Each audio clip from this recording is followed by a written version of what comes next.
Queridos irmãos e amigos, quero saudá-los a todos com a paz do Senhor Jesus nessa noite. Estou muito grato a Deus pela oportunidade de participar do aniversário, do 44º aniversário da Igreja Presbiteriana de Candeias. Muito obrigado, reverendo Halley, não só pelas lembranças que ele teve, mas também pelo convite precioso para estar aqui com vocês nessa noite. Louvado seja o nosso Deus. Queridos, eu queria convidá-los a abrir a palavra de Deus em Efésios capítulo 2.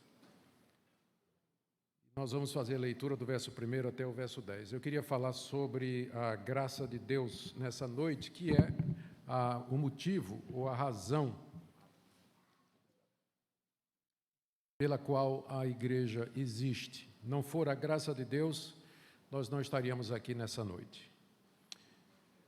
Efésios capítulo 2, do verso 1 até o verso 10, uma passagem muito conhecida do apóstolo Paulo nessa carta, muito querida por todos nós. Vamos relembrá-la mais uma vez nessa noite.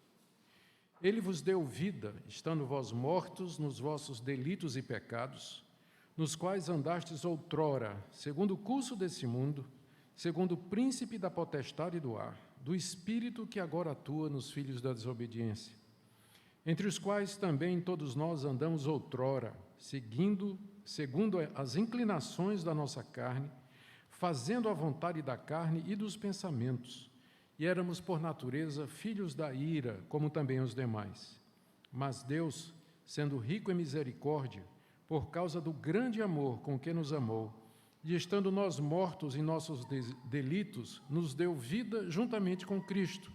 Pela graça sois salvos. E juntamente com ele nos ressuscitou e nos fez assentar nos lugares celestiais em Cristo Jesus, para mostrar nos séculos vindouros a suprema riqueza da sua graça em bondade para conosco em Cristo Jesus.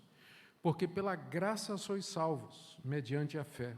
E isso não vem de vós, é dom de Deus, não de obras para que ninguém se glorie, pois somos feitura dele, criados em Cristo Jesus para boas obras, as quais Deus de antemão preparou para que andássemos nelas. Até aqui a leitura da palavra de Deus. Amém? Vamos orar mais uma vez.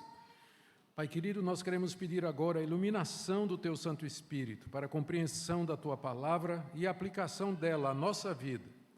Nós Te damos graças, ó Deus, pelo 44º aniversário dessa querida igreja. E nós oramos que o Senhor a faça prosperar, crescer, multiplicar, e continuar a ser uma candeia em lugar tenebroso, brilhando a luz do Evangelho de Cristo, sendo instrumento, Senhor, de salvação para pecadores. É o que nós pedimos, em nome de Jesus. Amém. Queridos, a carta aos Efésios é uma das cartas que Paulo escreveu quando estava na prisão em Roma, e, no caso, ele escreveu essa carta especificamente para consolar o coração dos crentes da igreja de Éfeso e das igrejas ao redor, porque eles tinham ouvido que Paulo estava preso e estavam desanimados, porque Paulo era o maior pregador, o maior missionário cristão em atividade naquela época, e eles temiam não só pelo futuro de Paulo, mas pelo futuro do Evangelho. Paulo então escreve essa carta com o objetivo de mostrar para eles que a prisão dele estava dentro dos planos de Deus. Ele, no capítulo 1, fala de como Deus, na eternidade, planejou a sua igreja, como Cristo executou esse plano, morrendo pelo povo de Deus, e como o Espírito Santo aplica isso aos nossos corações. E ele ora, no final do capítulo 1, para que Deus ilumine o entendimento dos crentes, para que eles pudessem entender isso aí, que a igreja é eterna, que ela faz parte do propósito eterno de Deus, e nada poderia abalar a sua existência aqui nesse mundo. Em seguida, aqui no capítulo 2, Paulo fala de como Deus, pela sua graça, chamou pecadores para fazer parte da sua igreja. Com isso, querendo dizer que é a graça de Deus que sustenta a igreja, que dá origem à igreja. E que, portanto, os efésios não tinham motivo para ficar preocupados, como Paulo diz aí no capítulo 3, verso 13, por isso vos peço que não desfaleçais nas minhas tribulações por vós, pois nisso está a vossa glória. Paulo estava preso exatamente por pregar esse evangelho. E longe de ser um motivo de tristeza ou preocupação, era um motivo de glória para os efésios que eram gentios, Paulo sendo o apóstolo que Deus levantou para pregar o evangelho aos gentios. Aqui nessa parte que eu li para vocês, Paulo começa primeiro mostrando a situação em que os efésios estavam antes que eles tivessem acesso ao evangelho de Cristo, que vai aí do verso 1 até o verso 3.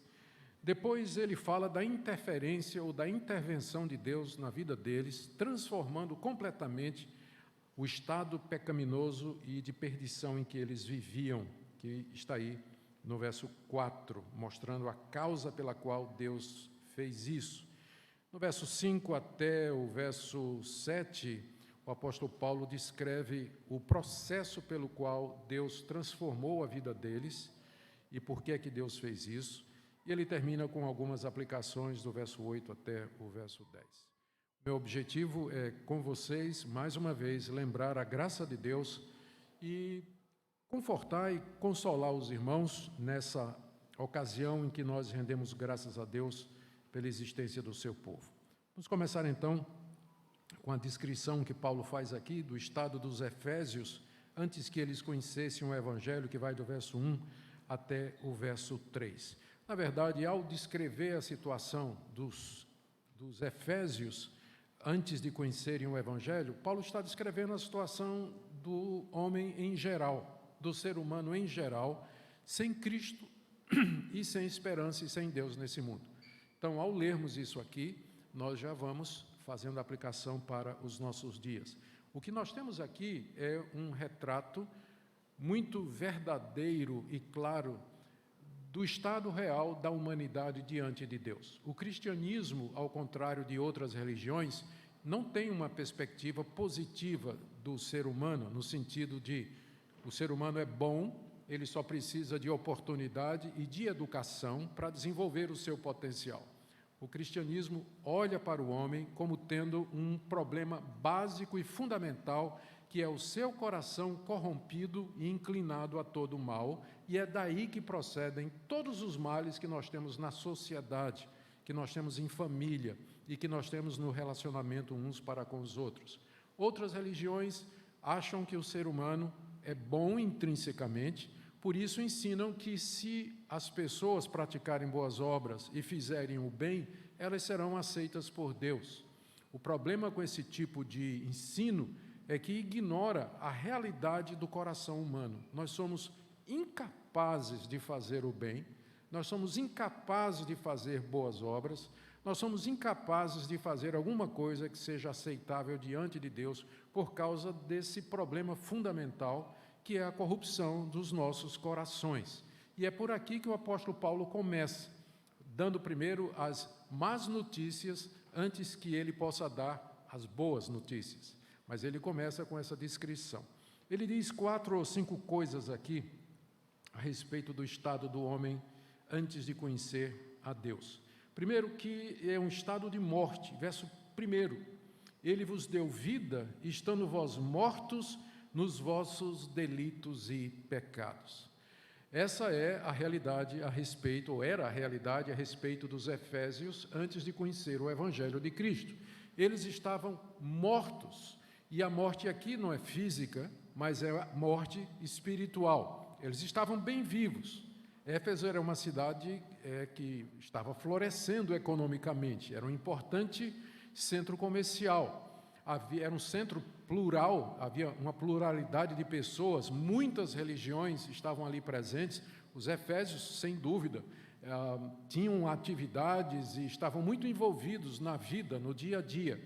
Mas com relação a Deus e as coisas de Deus, eles estavam mortos, absolutamente mortos. Se Deus aparecesse diante deles, eles não podiam ver.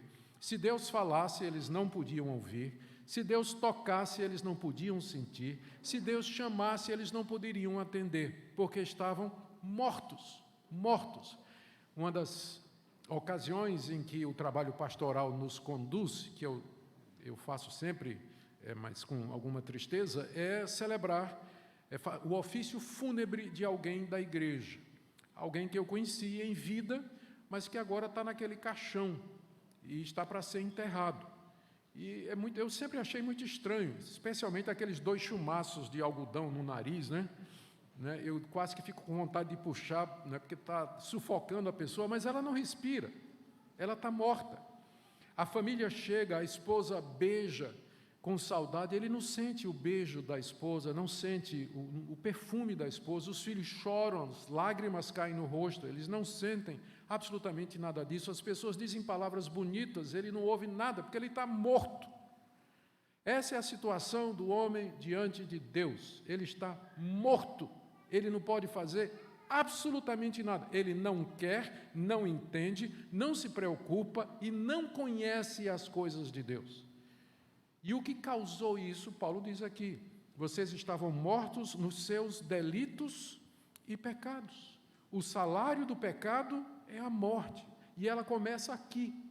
Não é a morte física e eterna somente, mas essa separação de Deus por conta das nossas ofensas e das nossas transgressões, não somente aquelas que nós herdamos dos nossos pais, Adão, é o que nós em teologia chamamos de pecado original, mas aqueles pecados atuais que nós mesmos cometemos.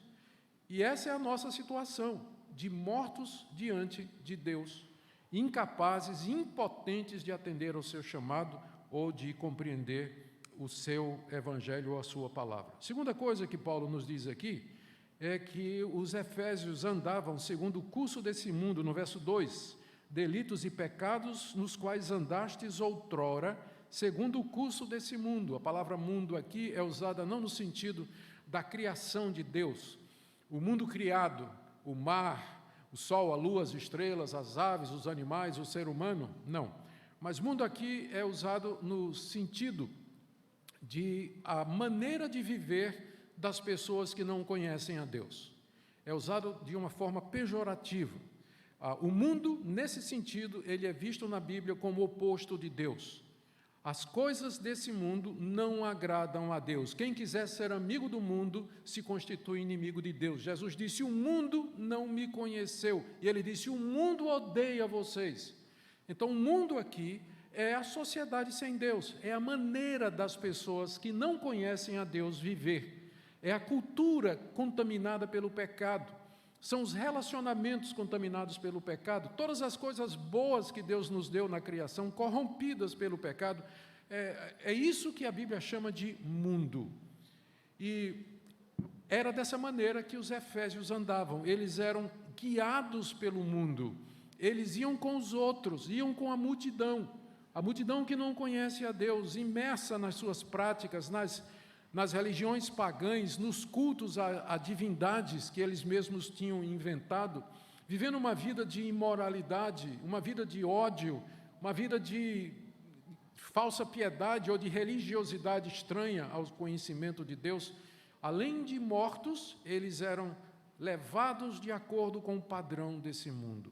E é interessante que as pessoas do mundo acham que a gente é que é escravo, né?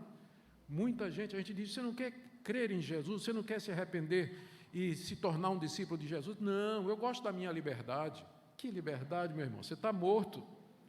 Você está morto e você anda segundo o mundo. Você é levado pelo mundo, pelos que fazem a opinião, pelos filósofos, pelos artistas, pelos políticos que fazem a sua cabeça, rede social, internet, televisão. Você vai seguindo. As moças se vestem exatamente como esses produtores da arte estão fazendo.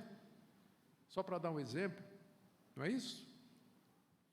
Mortos, escravos do mundo, terceiro lugar, escravos do diabo, verso 2, nos quais andastes outrora, segundo o curso desse mundo, segundo o príncipe da potestade do ar, do espírito que agora atua nos filhos da desobediência. Longe de serem livres, eles estavam sendo guiados, orientados, oprimidos, escravizados por aquele que Paulo chama aqui o príncipe da potestade do ar, quer dizer, o príncipe dos poderes aéreos ou poderes invisíveis, aquele que é o cabeça dos anjos caídos, dos demônios, é isso que a expressão quer dizer.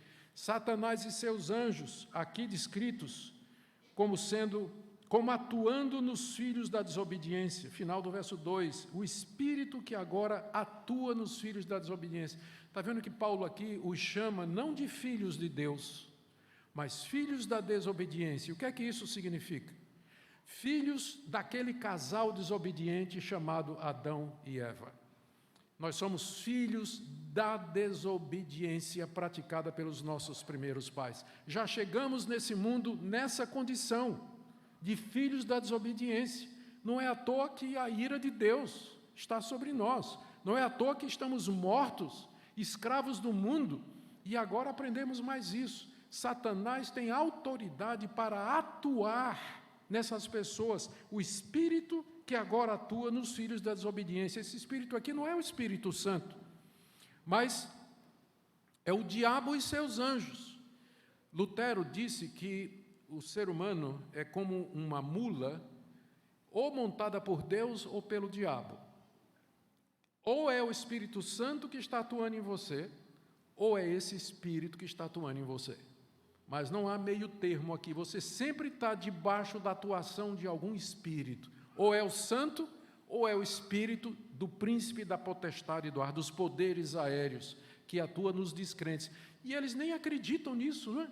Eles acham que é tudo fantasia, o que a Bíblia diz, mas eles não sabem, estão sendo iludidos, que eles creem em mentiras que o diabo inventa, caem em tentações e armadilhas, são oprimidos, quando não possuídos, pelos espíritos malignos e vivem uma vida de escravidão.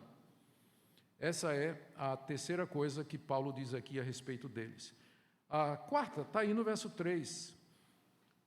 Entre os quais também todos nós andamos outrora, entre os filhos da desobediência, segundo as inclinações da nossa carne, fazendo a vontade da carne e dos pensamentos. Olha aqui, a escravidão à vontade da carne. Essa é a próxima escravidão que Paulo está mencionando aqui. Quando ele fala aqui, essa expressão, quando ele fala de carne, a carne aqui não é o tecido que cobre os nossos ossos, mas é mais uma palavra bíblica para descrever a corrupção que existe no nosso coração. É chamado de carne porque leva as pessoas a procurar, acima de tudo, a satisfação dos prazeres da carne. Alguns desses prazeres lícitos, comer, beber, dormir, sexo, se divertir, são coisas que o nosso corpo, a nossa natureza pede. O problema é quando a gente faz a coisa certa, a coisa que em si é certa, da maneira errada, com a pessoa errada, e dá a essas coisas a prioridade em nossa vida. É nesse sentido que nós somos carnais, nós somos orientados para satisfazer os desejos da carne. Todos nós, a nossa prioridade é essa, ter o que comer, ter o que beber, ter com que nos vestir, tudo isso é legítimo, mas isso acaba sendo o Deus da nossa vida, o ídolo que controla a nossa vida. Sexo, dinheiro, poder, lazer, diversão, tudo isso acaba sendo alguma coisa que vai tomar o lugar de Deus. O homem sem Deus, ele vive para satisfazer a sua carne, como Paulo diz aqui, fazendo a vontade da carne e dos pensamentos, de uma mente que não está submissa à autoridade de Jesus Cristo. Última coisa que Paulo diz, descrevendo esse quadro que nós temos aqui, está no final do verso 3, quando ele diz, sendo filhos da ira, como também os demais. Essa é a consequência de sermos tudo isso. Por que filhos da ira?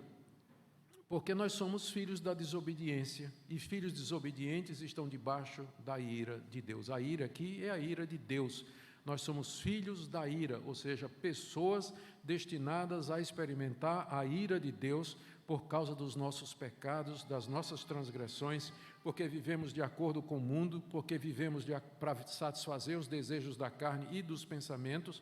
Portanto, o que nos aguarda é a ira de Deus. A ira de Deus não deve ser entendida como a raiva humana, é diferente, a raiva humana é pecaminosa. A ira de Deus é a reação justa da santidade de Deus contra as suas criaturas morais, homens e anjos, que se rebelaram contra ele e o desafiam e o desobedecem e vivem como se ele não existisse. Então Deus, porque é justo e porque é santo e porque Ele é o Criador de todas as coisas, Ele manifesta a sua indignação, derramando a sua ira sobre essas criaturas. É por isso que Ele preparou o inferno, é por isso que Ele preparou a condenação eterna e o sofrimento eterno, como sendo o castigo justo que vai cair sobre esses filhos da desobediência e que são também filhos da ira. Esse é o quadro que Paulo pinta aqui da humanidade sem Deus. É bem diferente do que você vai ouvir nos filmes de Hollywood, que você vai ouvir aí na palavra de políticos, na palavra de artistas, filósofos, professores de universidade. Todos eles vão ter, por certo, a bondade inerente do ser humano. Que o ser humano, por natureza, é bom, é moral, é reto, e ele procura sempre as coisas boas, é apenas porque falta oportunidade, porque nasceu na favela, ou então é um milionário, filho de milionário que foi estragado, alguém que não teve oportunidade de estudar, ou alguém que se perdeu com os prazeres que o dinheiro pode comprar. Então, o problema não é o homem, mas as circunstâncias, é isso que vão dizer para vocês. O problema não é o ser humano, o problema são as circunstâncias, é o ambiente, é a sociedade opressora, e tudo mais. Não é assim que a Bíblia vê a situação. A Bíblia coloca a raiz dos nossos problemas no coração do homem. Começa ali, o problema é esse aqui que o apóstolo Paulo acabou de descrever. E essa era a situação dos efésios, antes de conhecerem o Evangelho de Cristo. Nesse sentido, o cristianismo é único em termos de religião. Todas as outras religiões, elas partem da bondade inerente do coração humano, mas o cristianismo nos dá um quadro real do que é o homem sem Deus. Esse é o estado em que todos nós nos encontramos, em que você se encontra, em que eu me encontro sem Deus. Se estivermos sem Deus, esse é o quadro. Diante disso, eu pergunto, qual a condição que o ser humano tem de, por si mesmo, chegar a Deus? Nenhuma. Que condições ele tem de obedecer aos mandamentos, cumprir regras morais e éticas, fazer boas obras, de forma que ele possa transcender essa situação de perdição aqui e chegar até Deus? Não tem condição nenhuma. E tem gente que ainda acredita nisso, que o homem tem, né, um arbítrio, uma vontade forte, um poder de escolha tão grande que vai vencer tudo isso aí, e ele vai sempre escolher as coisas certas para poder chegar até Deus. Não é isso que a Bíblia nos diz. Esse quadro aqui é um quadro de desespero, é um quadro de impotência, é um quadro de perdição. Não há solução humana para resolver isso. Não há nada que o ser humano possa fazer para escapar dessa armadilha que está aqui, dessa prisão na qual ele se meteu por conta dos seus próprios pecados. É por isso que eu acho que a palavra mais importante de todo esse texto aqui é a palavra mas, no verso 4. Mas Deus. Aqui no verso 4, Paulo introduz a intervenção de Deus no quadro caótico da raça humana. Depois de descrever essa situação toda, ele diz, mas Deus fez alguma coisa. Deus não deixou os efésios na situação em que eles viviam, mas Deus interferiu. Deus vai transformar essa situação, quebrar esses grilhões, alterar esse estado de perdição. Mas ele fez isso, vai fazer isso, Paulo diz aí no verso 4, porque ele é rico em misericórdia. Misericórdia é você tratar uma pessoa exatamente da forma oposta que ela merecia, falando do lado positivo. É você tratar pecadores, pessoas que não merecem nada a não ser a condenação, mas você tratá-los com compaixão, perdão e graça. É isso que é a misericórdia. Eu gosto de contar uma ilustração aqui. Eu gosto de contar uma ilustração de uma coisa que me aconteceu, reverendo, quando logo no início logo depois da minha conversão, eu fui para o interior aqui de Pernambuco pregar o evangelho numa cidade chamada Gamileira. E lá a igreja que me enviou alugou o segundo andar de um sobrado. E eu, solteiro, né, evangelista, visitando todas as casas daquela cidade, e fazia minha própria comida, fazia feira e levava os alimentos para um quartinho lá, que se funcionava como depósito, né, funcionava como um lugar para os alimentos, que eu também aproveitava para guardar meus livros de teologia. Eu estava me preparando para ir para o seminário, não era nem seminarista ainda. E uma noite eu acordei com um barulho que era característico, era um rato roendo alguma coisa lá no armarinho. Eu fui, acendi a luz, olhei, procurei o rato, não vi nada, mas vi a prova do crime. Era o saco de arroz, não sei o quê, alguma coisa lá que ele tinha ruído, dava para ver isso aí. Bom, na noite seguinte eu acordei de novo, né, o rato lá, fazendo a festa lá com minha comida.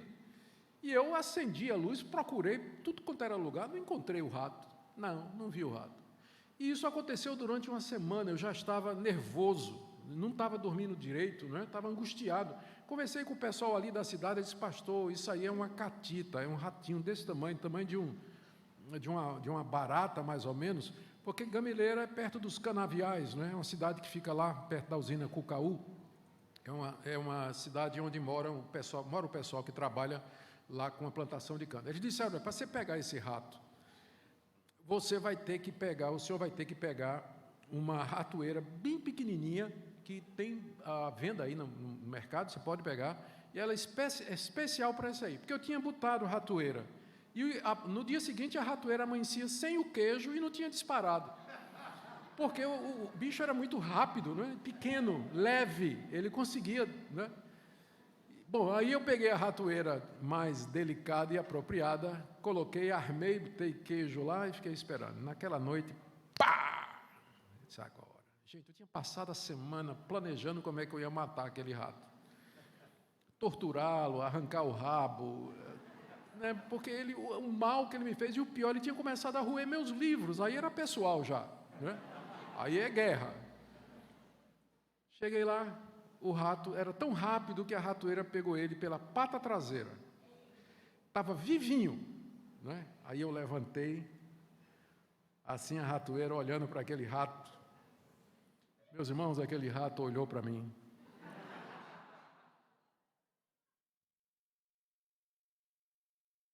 Eu deixei o rato ir embora.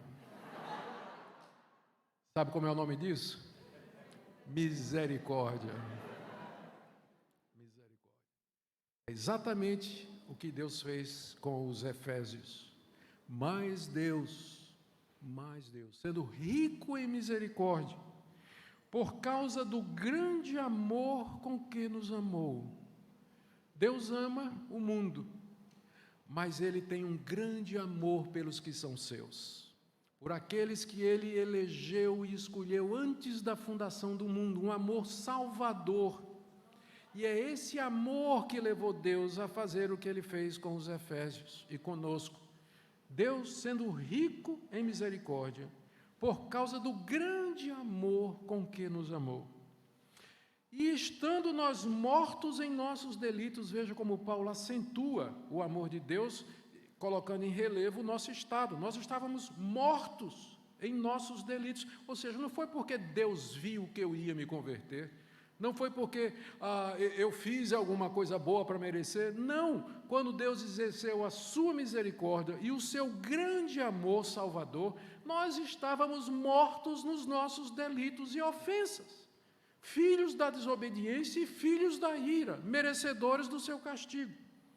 Mas estando nós mortos nos nossos delitos, olha o que é que Deus fez. E agora Paulo vai dizer 3 coisas que revertem tudo o que ele tinha falado antes. Primeiro, Ele nos deu vida juntamente com Cristo.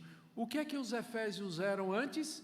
Mortos em delitos e ofensa. Mas Deus, por causa da sua misericórdia, por causa do grande amor com que nos amou, e quando nós ainda estávamos mortos, Ele nos deu vida em Cristo.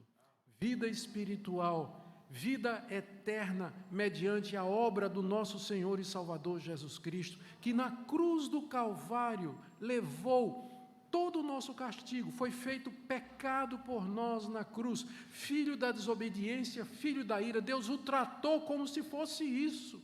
E lá na cruz ele experimentou até a última gota do cálice da ira de Deus. Por isso que Deus agora, com a ressurreição de Cristo, Ele pode nos dar vida. Não mais mortos, mas agora vivos para Deus, conhecedores de Deus, amantes de Deus, vivos para Ele, para a sua vontade, com a vontade e o arbítrio renovados e agora capazes de fazer o bem e de praticar boas obras, porque agora estamos vivos, agora podemos escutar a Deus, agora nós podemos atender a voz de Deus e fazer o seu querer. E Paulo já antecipa aí, no final do verso 5, pela graça sois salvos, ou seja, é pela misericórdia de Deus. Mas ele continua, verso 6, e juntamente com Cristo nos ressuscitou. Antes eu era escravo do mundo, escravo do pecado e escravo da carne. Mas agora Deus me ressuscitou dessa situação de perdição e de prisão e de morte. Ressurretos em Cristo Jesus, eu não sou mais escravo do mundo, escravo da carne, escravo do pecado, porque eu fui ressuscitado com Cristo dessa situação de morte, de perdição e de escravidão em que eu vivia. Terceira coisa, verso 6, e nos fez assentar nos lugares celestiais em Cristo Jesus. Paulo aqui está usando uma figura que ele tirou da realeza da época. O rei, no seu palácio, ele, na sala real, se assentava no trono e ao seu lado direito se sentava o príncipe regente. Aliás, o príncipe é aquele que haveria de assumir o lugar do pai e reger no lugar do pai. Cristo, quando subiu aos céus, ele sentou-se à direita de Deus. Sentou-se à direita de Deus. E agora Paulo está dizendo que nós estamos assentados juntamente com Cristo nos lugares celestiais, à direita de Deus Pai, no lugar que pertence ao Filho de Deus. Perceberam a transformação? Antes eu era filho da desobediência e filho da ira, mas agora eu sou filho de Deus, sentado à direita dele, juntamente com seu Filho Jesus Cristo e liberto de todas as consequências do meu pecado. E aí a gente faz essa pergunta, né? Paulo vai responder essa pergunta agora. Mas por que Deus fez tudo isso? É importante a gente saber que Deus não tinha obrigação de fazer isso. Deus podia deixar a humanidade toda ir para o inferno e ainda assim ele seria justo. Ele seria justo. Ele não está tirando ou não está fazendo violência a ninguém, porque nós somos condenados pelos nossos delitos e pecados.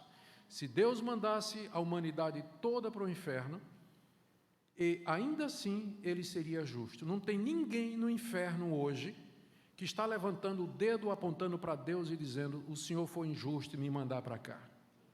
Os condenados sabem, lá no inferno, que eles estão ali porque merecem pelos seus pecados. Deus não tinha que fazer absolutamente nada.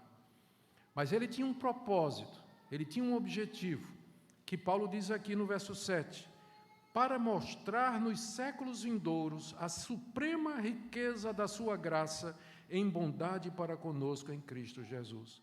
Aqui você está diante da resposta que a Bíblia dá para aquelas perguntas que as pessoas fazem. Se Deus sabia que Adão ia cair, por que é que ele criou o mundo?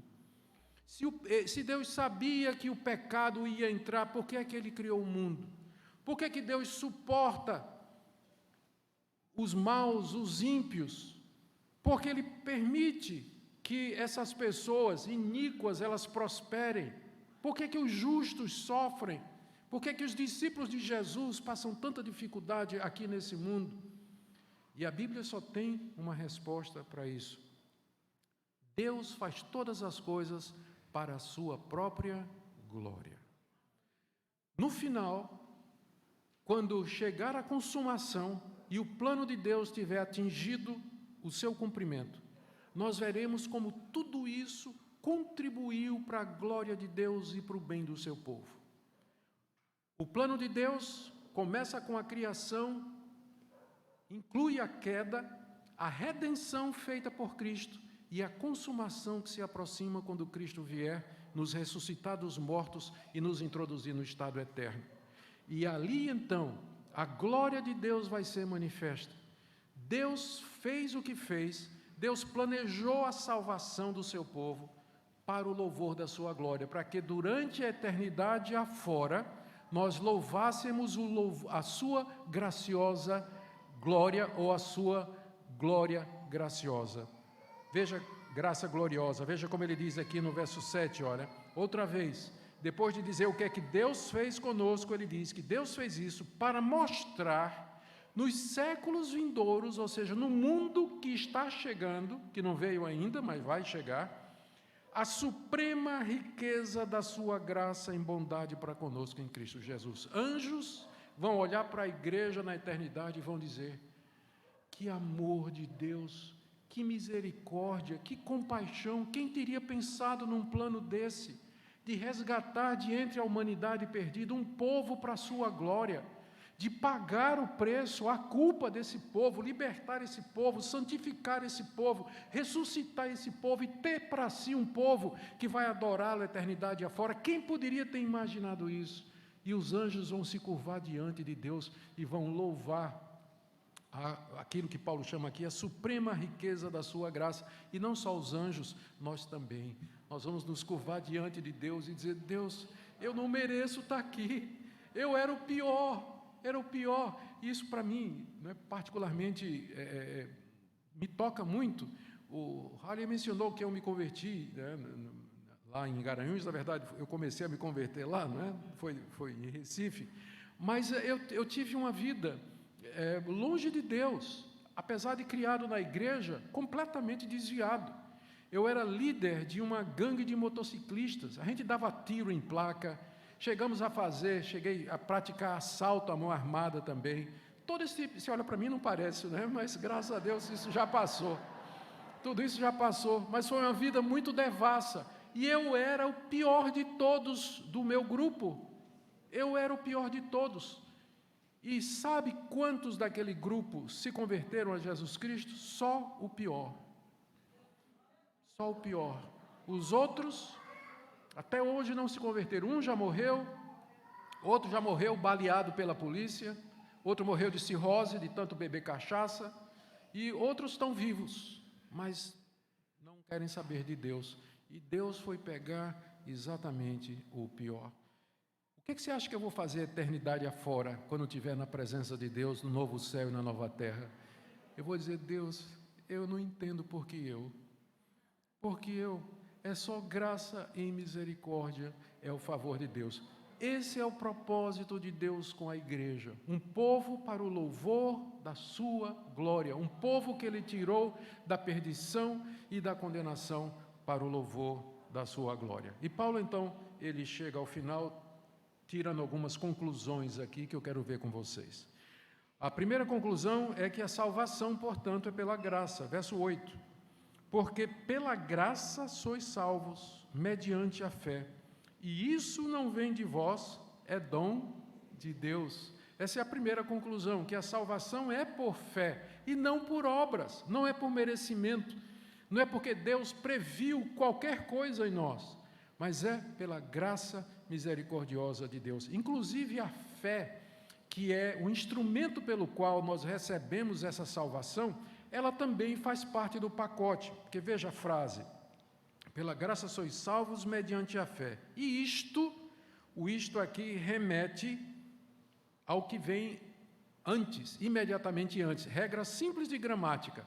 O isto aqui é a fé, pela graça sois salvos mediante a fé. E isto, a fé pela qual vocês são salvos, não vem de vocês, é dom de Deus. Até a fé para você crer em Jesus, para você estender a mão e receber gratuitamente a redenção, é um dom de Deus. É por isso que é pela graça, é por isso que não é por obras, é por isso que o ser humano não vai poder chegar no céu, bater no peito e dizer: eu estou aqui porque eu mereci ou porque eu fiz alguma coisa. mas ele vai estar de joelho diante de Deus, dizendo: Senhor, é tudo por graça, é tudo pela tua misericórdia. Essa é a primeira conclusão. A segunda é similar, está no verso 9: não de obras para que ninguém se glorie. Se tivesse alguma participação humana na salvação, nós teríamos um pezinho para nos gloriar, dizendo: Deus, 99% é o Senhor, mas 1% fui eu. 1% fui eu.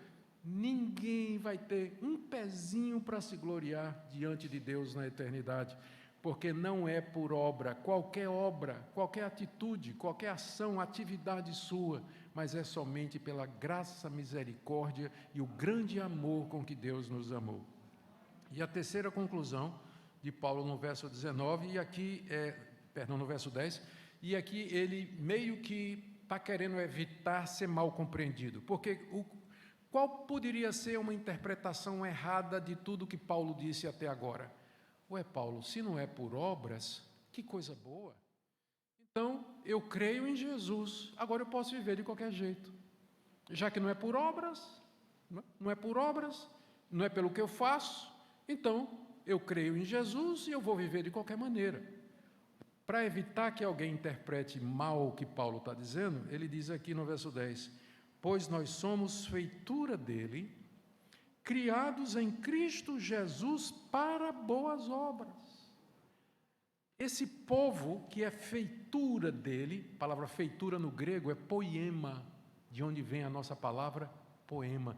A igreja é a obra de arte mais bonita que Deus fez. Somos feitura dele, poema de Deus, criados em Cristo Jesus para boas obras. Para boas obras, é sobre isso que eu vou falar no segundo culto hoje. Fé e obras, essa relação, mas já vou antecipando aqui. A graça de Deus não exclui as obras, na verdade, a graça de Deus que me salva, ela me capacita agora a fazer o bem, amar o próximo, fazer o que é certo, rejeitar o mal, fugir das tentações, servir a Deus, fazer a vontade de Deus aqui nesse mundo, a ponto de que está correto dizer que se você não vive na prática de boas obras, como é que você sabe que você foi salvo pela graça? Você só sabe que foi salvo pela graça porque você percebe que seu coração mudou, que sua vida é uma vida de conformidade com o padrão de Deus e que você quer fazer a vontade de Deus e obedecer a Deus em todas as coisas. A certeza de salvação está ligada à santificação, porque está escrito: sem santificação ninguém verá o Senhor. Ninguém verá o Senhor. Mas somos criados em Cristo Jesus para as boas obras. E olha como Paulo termina, ele não quer deixar nenhuma brecha. Boas obras, as quais Deus de antemão preparou para que andássemos nelas. Até as boas obras que você faz como crente, foi Deus que preparou. Até isso, até a sua vida de cristão, a vida depois de regenerado, a vida em Cristo, depois que você se converteu, se tornou crente, tudo que você faz de bom já foi Deus que tinha preparado e planejado antes da fundação do mundo, para que no final toda glória seja de Deus. Amém? Amém. Queridos, eu vou terminar. Primeiro, uma palavra para você que está aqui e que está hoje à noite ou assistindo, seguindo a gente, ou está aqui presencialmente, e no seu coração você talvez tenha abrigado alguma esperança ou expectativa de que você tem que cooperar ou que você tem que participar na sua redenção, porque não lhe parece justo que uma coisa tão grande seja dada graciosamente, que Deus seja tão misericordioso a esse ponto. Talvez você seja do tipo assim que diga: não, eu tenho que merecer isso aqui, não pode ser, eu tenho que fazer alguma coisa. Eu quero dizer para você nessa noite que é pela graça. Lembra das duas palavrinhas mais importantes aqui do texto: mas Deus. Deus interferiu, é a graça de Deus e a misericórdia de Deus. E eu queria que você pensasse nisso e que você abandonasse qualquer mérito ou tentativa própria de se redimir diante de Deus e que graciosamente aceitasse o dom de Deus, que é a vida eterna em Cristo Jesus. A segunda palavra que eu quero dar é para aqueles que estão aqui nessa noite ou nos seguindo pelos meios de comunicação e que tem dúvida quanto à sua salvação, não tem certeza quanto à sua salvação. Essa certeza é o resultado do testemunho interno do Espírito Santo ao nosso coração. E o Espírito Santo faz isso dizendo: olha, está vendo essa atitude que você tomou aqui? Isso é coisa de crente. Está vendo aqui como você odeia o pecado? Isso é coisa de crente. Está vendo aqui como você perdoou aquela pessoa? Isso é coisa de crente. É assim que o Espírito nos convence de que nós somos convertidos. Portanto, ouça, lembre, é pela graça, não é por nada seu. E a certeza de salvação é alguma coisa que Deus lhe dá graciosamente, você pode orar por isso. E a última coisa é uma palavra para a Igreja Presbiteriana de Candeias. 44 anos. Louvado seja Deus. Vocês são uma demonstração viva desse amor e dessa misericórdia de Deus. E que motivo, então, para louvar a Deus, glorificá-lo no culto que está sendo oferecido? Culto de ação de graças, que significa que vocês reconhecem que tudo isso que vocês têm, isso que vocês são, veio da graça de Deus e não é absolutamente nada que procede de vocês. Amém? Que Deus abençoe vocês, encha vocês sempre de gratidão e dessa graça maravilhosa que Ele derramou sobre nós abundantemente em Cristo Jesus. Amém.